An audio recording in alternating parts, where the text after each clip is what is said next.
शेरगढ़ किला खड्डों के आसपास घूमते हुए।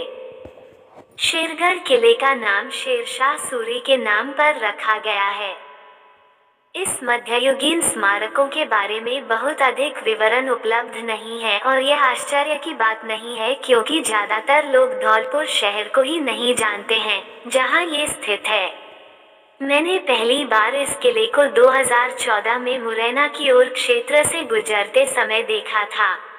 वो उदास मानसून का दिन था और पूरे किले में मोर घूम रहे थे। मुझे पता था कि मुझे किसी दिन वापस लौटना होगा और मैं लौटी।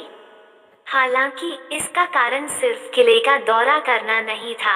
मैं चंबल के बीहड़ों, कुख्यात बीहड़ों को करीब से देखना चाहती थी। आगे बढ़ने से पहले ध्यान दें कि समान या समान ध्वनि वाले नाम वाले अन्य किले भी हैं जो भ्रम पैदा कर सकते हैं। यहाँ मैं राजस्थान के धौलपुर के बाहरी इलाके में स्थित किले के बारे में बात कर रही हूँ, जो चंबल के किनारे पर है और मुरैना, मध्य प्रदेश की सीमा से बहुत दूर नहीं है। चंबल के डाकुओं की वे कहानियां एक ही समय में हिंसक, आकर्षक और भयानक थी और खासकर यदि आप भारतीय हैं, तो आपने उनके बारे में पहले ही सुना होगा। उस पुस्तक में दो छोटे शहरों, भिंड और मुरैना, दोनों का उल्लेख नियमित रूप से मध्य प्रदेश में किया गया था। धौलपुर नदी के दूसरी तरफ है, मुरैना से बमुश्किल 30 किलोमीटर पहले। इससे पहले मैंने पिछले साल मुरैना में कुछ रोमांचक खंडहरों की खोज की थी, लेकिन इस बार मैं धौलपुर जा रही था। मैं पहले भी कई बार इस क्षेत्र से गुजर चुकी हूँ और हमेशा बीहड़ों को करीब से देखना चाहती थी। अगले दिन मैंने वही ऑटो रिक्शा शेरगढ़ बुलाया। वो मुझ पर चंबल नाव की सवारी के लिए जाने के लिए दबाव डालने की कोशिश कर रहा था।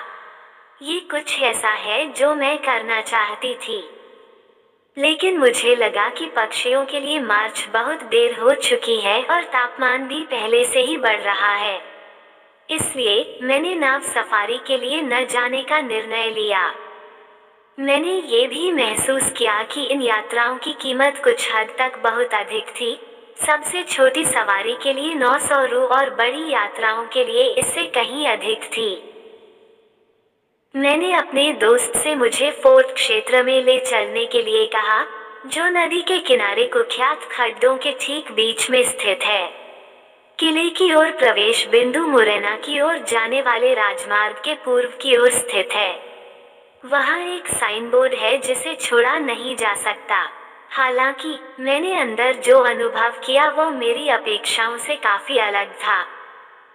इस किले का नाम शेरशाह सूरी के नाम पर रखा गया है, लेकिन किला उनसे पहले भी अस्तित्व में था क्योंकि धौलपुर एक बहुत ही रणनीतिक स्थिति रखता था और ग्वालियर और मालवा के प्रवेश बिंदु के रूप में काम करता था।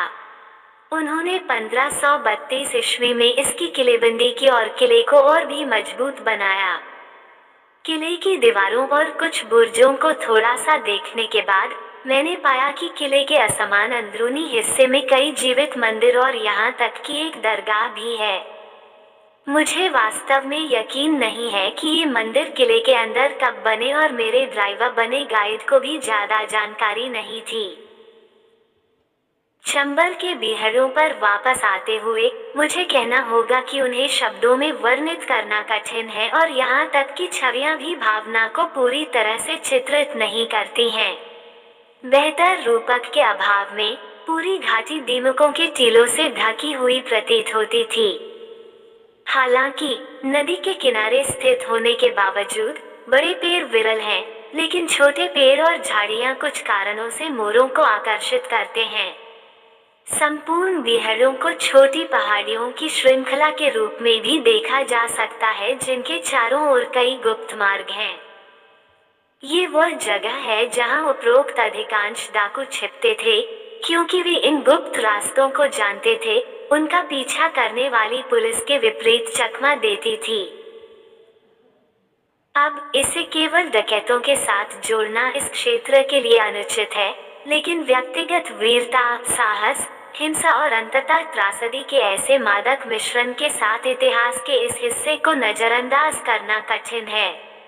शुक्र है कि वे दिन अब लगभग खत्म हो चुके हैं। अधिकांश खूंखार नाम अंततः मुठभेड़ों में खत्म हो गए या आत्मसमर्पण कर दिया।